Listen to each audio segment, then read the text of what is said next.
The New Jersey Devils let their goaltender down. Their goaltender let them down. Man, I have to ask, what happened to this team at the beginning of the year? Where are they? What happened to these guys? That's a question head coach Sheldon Keefe has to answer. I'm Brian the Goose Gosiker, your host here on Devils Digest, bringing you the latest, greatest Devils content. And man, I just wish I was here in a better mood tonight. But first, I want to give you a chance to be one of the first subscribers here on Devils Digest. Go ahead, hit that subscribe button, and we'll get right into the show. Now, as I mentioned, I just wish it was under better circumstances, but the Devils having their worst loss of the 2024-2025 season against the Calgary Flames in a game in which they led 3-1 going into the third period. They had never lost this season. They had yet to lose this season when leading after two periods. It's just something the Devils don't do. It's something that's shocked everybody in the arena. I was there, sitting up there in Section 132. Shout out to the crew up there. But it was stunning to everybody, and it just, the way it unfolded has to change. So I don't have a ton of graphics for you. I don't have a ton of highlights for you. I've got a couple images for you, some quotes for you to read. We'll start with this one from Brenden, Dillon, and I'm just going to talk over some of this stuff. But, man, it's just one of those nights where you just got to turn the microphone on and go. And the Devils, again, as Dillon says here, every goal is self-inflicted. This Devils team, I don't know what happens to them during the second intermission, but certainly it seems like Space Jam. It seems like when, the creatures steal the talent away from the NBA guys, because this Devil team looks nothing like what they usually do in periods 1 and 2 in the third period, the last two games. And I'm going to go to this stat real quick. And, you can see Jacob Markstrom. We'll get to him in a second. But this one right here, right at the bottom, the Devils have been outshot 39-7 in the last two third periods. So that goes back to at Columbus and then tonight against Calgary. That is shameful, okay? That is a disgusting, putrid effort. That is something that has to change. The Devils are getting Drago punched in the face in the third period each game. And they need to find a way to turn it around, because whatever they do in the first two periods, they completely forget to do come period 3. Can somebody remind them, like we have to remind Timo Meier that it's March every month of the year? Can somebody remind the Devils that you have to play 3 periods in a hockey game?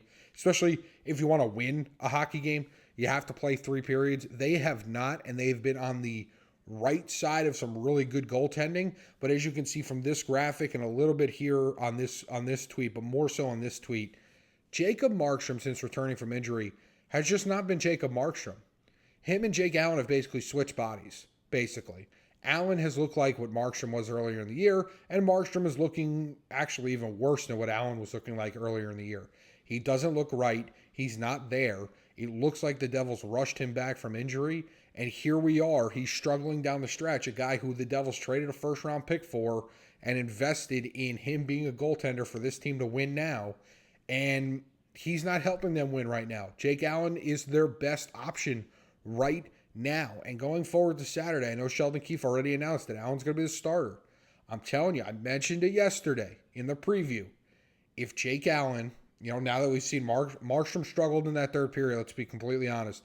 By the way, the fact that the Devils give up that 3-1 lead, we'll get to that in a second. But if Jake Allen comes out Saturday and allows no goals, pitches a shutout, 1 goal, okay, I don't know how you could turn back and say Markstrom's our number one guy moving forward. He's going to get the benefit of the doubt in some of these games, and, Allen will play sparingly, or they'll alternate. It would have to be a heavy load of Jake Allen after that, if he plays well against the Alberta Senators.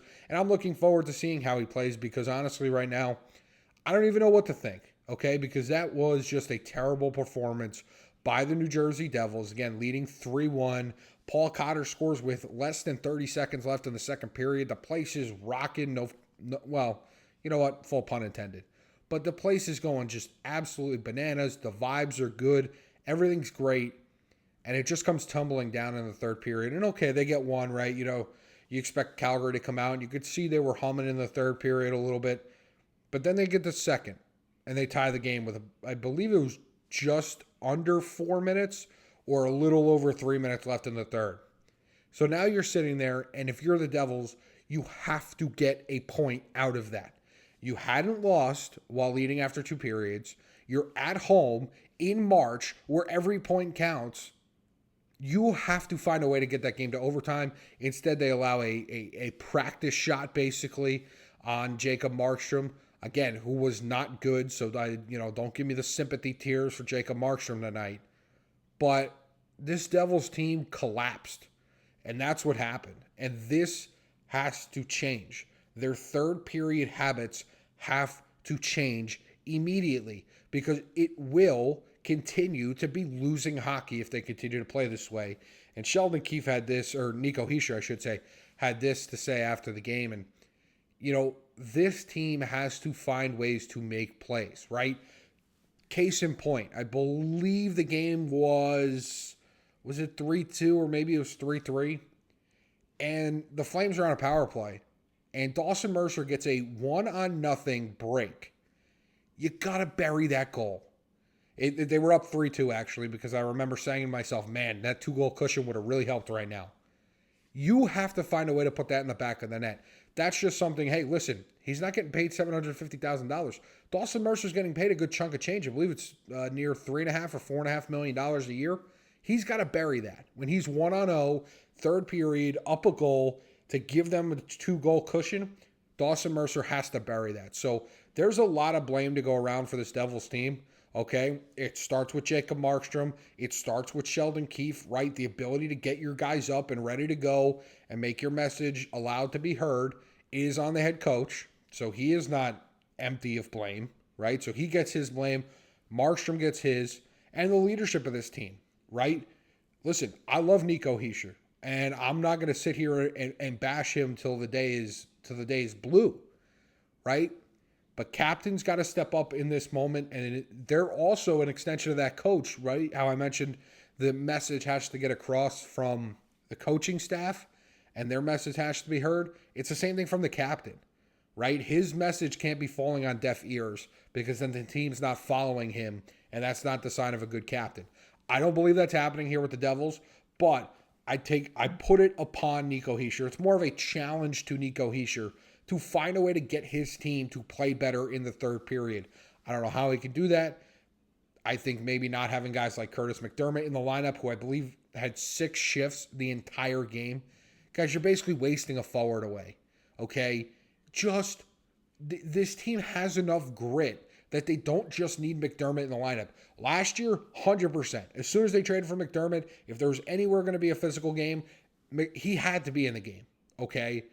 But that's not the case anymore. This team could play physical hockey without Kurtis MacDermid in the lineup. He's basically a nothing in the lineup, and you're only giving him 6 shifts. So you're wasting a guy. You're really at 11 forwards. You're playing with 11 forwards every time you put Kurtis MacDermid in the lineup. Okay? And then you factor in what production Nate Bastian is giving you, which is nothing. You are playing with 10 forwards every single game. You are playing at a 2-man disadvantage every time you step out onto the ice. So I just want Sheldon Keefe to think about that. And I want you Devil fans to think about it. What does this team need to change to make sure that this doesn't continue to be into a pattern? Because, again, I'm not the one sounding the alarms and the sirens and everything, but the last 2 third periods, they've been absolutely ruined.